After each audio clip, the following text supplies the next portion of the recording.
Yes, good evening everyone. अब CA की जो एग्जामिनेशन है उसमें सिर्फ 1 महीना रह गया है।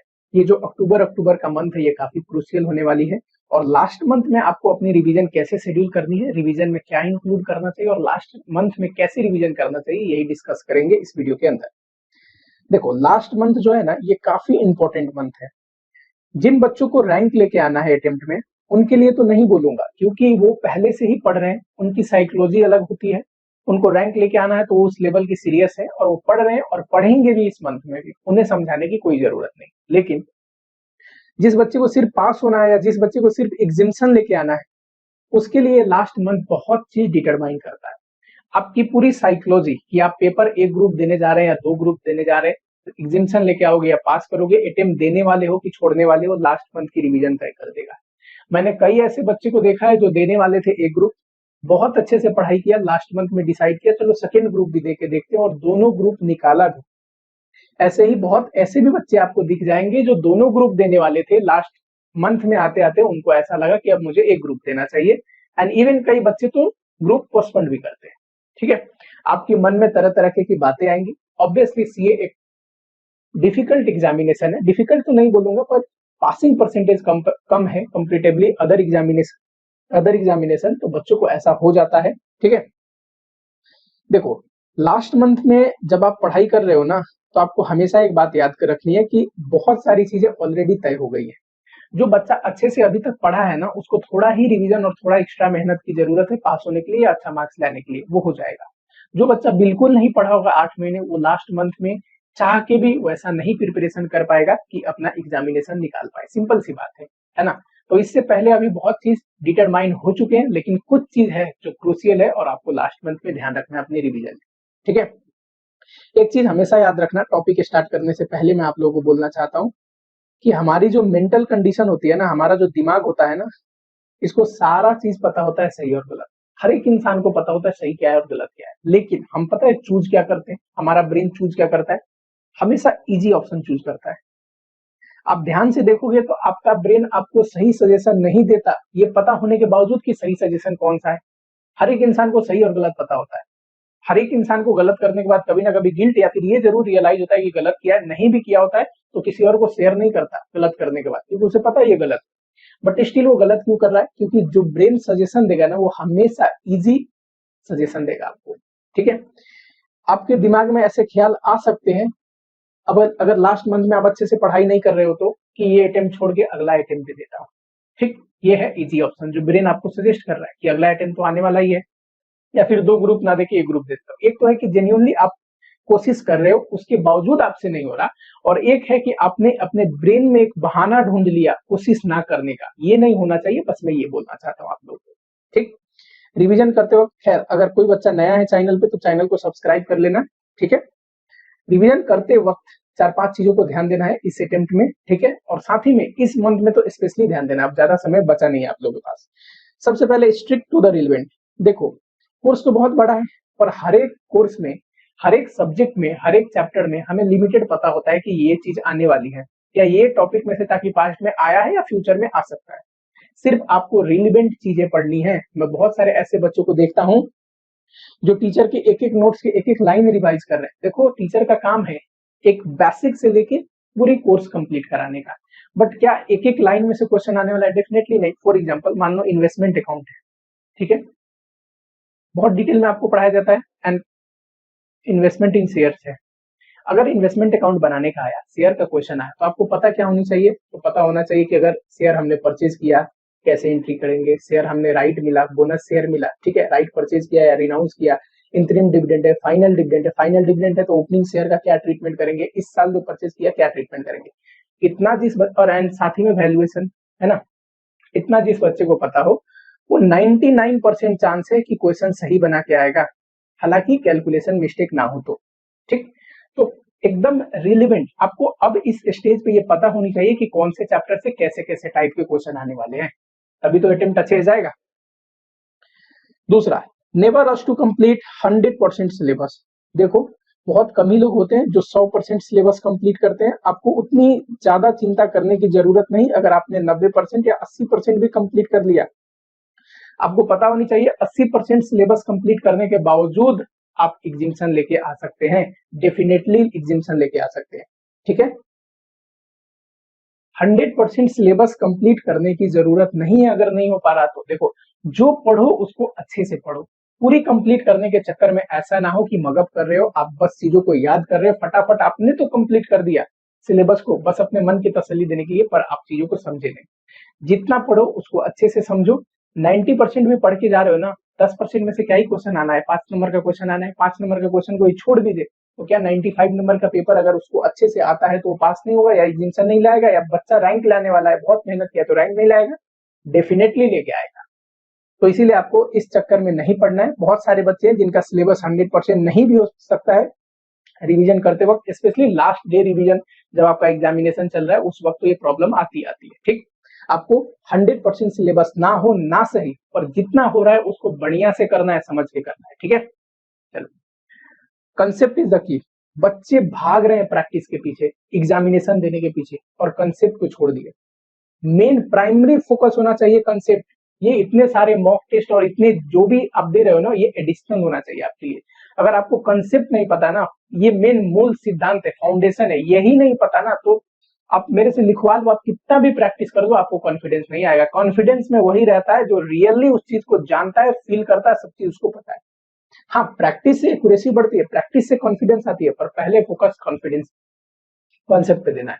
अगर आपकी कंसेप्चुअल क्लियरिटी में कहीं दिक्कत आ रही है, किसी टॉपिक में कंफ्यूजन रह गया है, आप अपने टीचर से, ब्रदर से, हो सकता है वो चीज मैं अगर पढ़ाता हूँ मेरे सिलेबस का हिस्सा है तो मुझसे पूछो, पर कंसेप्चुअल क्लियरिटी होनी चाहिए। कंसेप्ट ही आपको पास कराएगा। ठीक है, अगर बच्चे आपको मन में आपको पता होगा कि ये चीज आप नहीं समझे हो, उसको कैसे भी किसी टीचर के नोट से या किसी बच्चे से पूछ के कैसे भी आप चीजों को क्लियर करो। अगर आप नहीं कर रहे हो, उसको प्रैक्टिस करके भी जाओगे, थोड़ा सा क्वेश्चन ट्विस्ट एंड टर्न देगा, आप फिर वहां पे फंस जाओगे। तो concept is the key. Concept को आपको ध्यान रखना है। कंसेप्ट प्राइमरी रिक्वायरमेंट है और सारे सेकेंडरी रिक्वायरमेंट। ठीक है, प्रैक्टिस करना है एक्यूरेसी के लिए, प्रैक्टिस करना है स्पीड बढ़ाने के लिए, प्रैक्टिस करना है कॉन्फिडेंस बढ़ाने के लिए, लेकिन ये तभी संभव है जब आपको कंसेप्ट पता है। बिना कंसेप्ट के आप बनाओगे कैसे? तो कंसेप्ट के समय दो, कंसेप्ट को अच्छे से समझो, 2 घंटे एक्स्ट्रा लग जाए कोई बात नहीं, उसी के बेसिस पे तो एग्जाम देना है, उसी के बेसिस पे क्वेश्चन बनाना है, और उसी पे आप टाइम नहीं दे रहे हो। कंसेप्ट को अच्छे से टाइम दो, अच्छे से चीजों को समझो। फर्स्ट रिवीजन में टाइम लगता है, मान लो कोई कंसेप्ट पहले पीछे रिवीजन में नहीं कवर हो पाए, कवर कर लो, कोई दिक्कत नहीं, 1 महीने बहुत समय होते हैं, और कंसेप्ट पे ध्यान दो। ठीक, जब भी कंसेप्चुअल क्वेश्चन पूछता है ना जो स्ट्रेट फॉरवर्ड बुक से नहीं उठ के आया, तो बच्चों को क्यों मुश्किल लगता है? क्योंकि वहां पे लॉजिक लगाने के लिए कंसेप्चुअल क्लियरिटी होना बेहद जरूरी है। ठीक है, एक डिफरेंस हमेशा आपको याद रखना है। जो बच्चे रैंक लेके आने वाले हैं या रैंक के लिए पढ़ाई कर रहे हैं, जिन बच्चों को एग्जामिनेशन के लिए पढ़ाई करना है और जिन बच्चों को पास के लिए पढ़ाई करना है, इनकी पढ़ने की तरीका, इनका मेहनत करने का तरीका और इनका अप्रोच डिफरेंट होता है। सिंपल सी बात कहता हूं मैं आपको, जिस बच्चे को रैंक लेके आना है ना, वो ज्यादा कंफ्यूज नहीं होगा, वो सिर्फ ये डर रहा होगा कि एग्जाम कैसा जाएगा, नहीं जाएगा, दिस टाइप।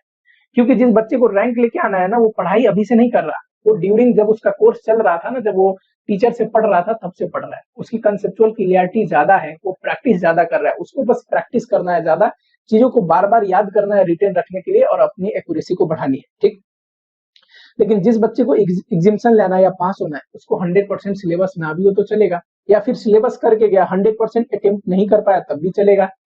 अच्छा, एक बात बताओ, जो बच्चे पास होते हैं, जो बच्चे मान लो फेल हो गए किसी भी पेपर में, जरूरी है क्या कि वो 1 नंबर या 2 नंबर ले आके फेल हो? नहीं, बहुत सारे आप बच्चों को देखो, वो 33 लाके फेल हो गया, 35 लाके फेल हो गया, 37 लाके फेल हो गया। अच्छा, कोई बच्चा बोल सकता है सर 37 लाया तो ग्रेस मिल जाएगा? ग्रेस आपको तब मिलता है जब आपका ग्रुप निकलने वाला हो। अगर आप ग्रेस देने के बावजूद फेल होने वाले हो तो इंस्टीट्यूट ग्रेस नहीं देता है आपको। ठीक, तो जो बच्चे 35 ले आके फेल हो जा रहे हैं, उनको थोड़ा ही मेहनत करना पड़ेगा पास होने के लिए, 40+ या 50 लाने के लिए। जो बच्चे पास होने वाले हैं, इतना वो मेहनत कर चुका है कि पेपर ले लिया जाए तो वो पास हो सकता है, उसको बहुत थोड़ा और एक्स्ट्रा मेहनत करना पड़ेगा एग्जामिनेशन लाने के लिए। पर हाँ, रैंक लाने के लिए आपको डेफिनेटली ये जो डिफरेंस है ना, ये ज्यादा है, बहुत मेहनत करना पड़ेगा। रैंक लाने के लिए आपको ज्यादा मेहनत करना पड़ेगा, पर ये आपको समझना चाहिए कि अगर आपको थोड़ा सा भी ऐसा डाउट है कि मैं पास नहीं हो सकता हूँ, मेरे को डर लग रहा है, तो आप थोड़ी एक्स्ट्रा मेहनत करके पास हो सकते हैं। आपको 100 नंबर का पेपर लिखने की जरूरत नहीं है पास होने के लिए कि पूरा 100 नंबर का पेपर आएगा तभी पास होगा। 100 नंबर का पेपर वो बच्चे लिखते हैं जिनको टॉप करना है या जिनको रैंक लेके आनी है। तो आपको उतना घबराने की जरूरत नहीं कि मेरा पूरा नहीं हो पाए, कोई दिक्कत नहीं है, आप तो पास होने के लिए पढ़ रहे हो ना। जिस बच्चे को एग्जामिशन लेके आना है उसको भी उतना घबराने की जरूरत नहीं कि पूरा सिलेबस 100% नहीं हो पा रहा। आपको एग्जामिशन लाना है, जितना हो पा रहा है करो, दबा के पढ़ाई करो, एक एक कंसेप्ट को डिटेल में समझो। ठीक है, तुम लोगों के पास स्पेस है कि क्वेश्चन छूट भी जाए तब भी एग्जामिशन आ सकता है एंड पास हो सकते हो। ये बेनिफिट है, मैं बोल सकता हूँ कि थोड़ा बहुत पीछे भी रहोगे तो चलेगा, पर जिस बच्चे को रैंक लेके आना है उस बच्चे के पास ये बेनिफिट नहीं है। अगर ज्यादा क्वेश्चन छूट गया तो रैंक नहीं आएगी, सिंपल सी बात है। देखो, बहुत सारे बच्चे कमेंट करके पूछते रहते हैं कहाँ से रिवाइज करें, कहाँ से रिवाइज करें। ठीक है, क्वेश्चन सबसे बढ़िया है पास्ट ईयर पेपर आपको करना है। ठीक है, अभी भी पढ़ रहे हो पास्ट ईयर पेपर ही करना है। इंस्टीट्यूट में जो क्वेश्चन है वो है कहाँ के, पास्ट ईयर के सारे क्वेश्चन है। ठीक है, एक आध जो पास्ट ईयर में नहीं आया है ना, जो ऐसे टाइप के क्वेश्चन है कि आते नहीं है, तो आने वाले समय में भी वो नहीं आएंगे, इसका 99% गारंटी है। ठीक है, जो पेपर में क्वेश्चन नहीं पूछता, बहुत बेसिक्स है या बहुत इलस्ट्रेशन है, सिर्फ समझाने के लिए दिया है, वो डेफिनेटली आपके एग्जाम में नहीं पूछेगा। आपका एग्जाम उस स्टैंडर्ड का है ही नहीं, तो आपके स्टैंडर्ड का तो क्वेश्चन पूछेगा। तो ये चीज आपको हमेशा याद रखनी है। पास्ट ईयर पेपर सबसे बढ़िया स्कैनर ले लो। अगर किसी भी कारणवश स्कैनर नहीं ले सकते, महंगा आता है या पैसे की दिक्कत है, तो आप अपने सीनियर से अरेंज करने की कोशिश करो जिन्होंने पढ़ चुके हैं। अगर वो भी ऑप्शन अवेलेबल नहीं है तो सबसे बढ़िया ऑप्शन जो मैं पर्सनली फॉलो करता था, गूगल से आप क्या करो, डाउनलोड कर लो। इंस्टीट्यूट के साइट पे पास्ट ईयर पेपर पड़े हुए हैं, जिस अटेम्प्ट के नहीं पढ़े हैं गूगल पे आप टाइप करोगे, ऑलरेडी किसी ना किसी वेबसाइट का लिंक मिल जाएगा, आपको मिल जाएगा। थोड़ी सी एक्स्ट्रा मेहनत तो लगेगा, लेकिन आपको क्वेश्चन अवेलेबल हो जाएगा हर एक सब्जेक्ट का। ठीक, पास्ट ईयर पेपर जरूर स्कैन करके जाना है। रिवीजन में देखो, एक एक क्वेश्चन करने की जरूरत नहीं, वो तो संभव भी नहीं है कर पाना। कंसेप्ट अच्छे से पढ़ाई करना है और कंसेप्ट के बाद पास्ट ईयर पेपर को एक बार स्कैन करके जाना है। ठीक है, पास्ट ईयर पेपर में बहुत सारे यूनिक क्वेश्चन आपको दिख जाएंगे, जो क्वेश्चन बिल्कुल तो अलग नहीं है, और उसमें ऐसा ट्विस्ट एंड टर्न है या उसमें ऐसा एक आध दो एडजस्टमेंट है जो आपके बुक में नहीं है। अगर वो क्वेश्चन उठ के आ जाए तो आपसे नहीं बनेगा, अगर आप देख के नहीं गए तो। ठीक, या फिर कोई कोई बच्चा बना भी लेगा, किसी बच्चे से गलती भी हो सकती है, डेफिनेटली। अगर मैं बोलूं एक्सपेक्टेड रिजल्ट के बारे में, तो मेरी इंट्यूशन ऐसा कहता है, मेरी जो अपनी थॉट प्रोसेस है, हो सकता है गलत भी हो, रिजल्ट पिछले अटेम्प्ट की तुलना में कम आने वाला है।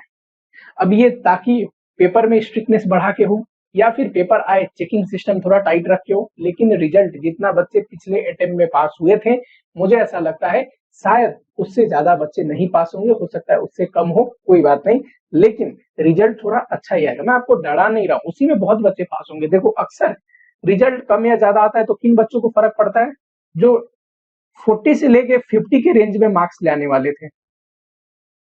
जिस बच्चे का 60 या 70 आने वाला है ना, उसका 2-4 नंबर फर्क पड़ने कोई फर्क नहीं पड़ेगा, पर जिस बच्चे का 40 आने वाला है और पेपर मुश्किल आ गया तो उसका 30 आएगा, क्योंकि मुश्किल आ गया तो पेपर तो उसके लिए भी मुश्किल आ गया है कि नहीं। कोई क्वेश्चन नया आ गया या क्वेश्चन मुश्किल आ गई तो उससे भी हो सकता है मिस्टेक हो जाए। तो इसलिए अगर आप ब्रेक इवेंट पे खड़े हो, पासिंग लाइन पे खड़े हो कि थोड़ा सा एक्स्ट्रा पढ़ोगे तो पास हो जाओगे, आसान आ गया तो पास हो जाओगे, नहीं तो थोड़ा सा मुश्किल आ गया तो गड़बड़ है, तो आप जैसे बच्चों पे थोड़ा सा इंस्टीट्यूट का जब भी पेपर खराब आता है इम्पैक्ट पड़ता है। तो इसीलिए बढ़िया से पढ़ाई करो। ठीक है, अच्छे से पढ़ो, कोई दिक्कत है कमेंट बॉक्स में लिखो, वीडियो रेगुलर अब अपलोड होंगी, जो भी आप लिखोगे, जो भी कंसेप्ट, जो भी चैप्टर, उससे रिलेटेड वीडियो अगले का अगले दिन आपको प्रोवाइड हो जाएगा। ठीक है, मिलता हूं आप लोगों से अगले लेक्चर में।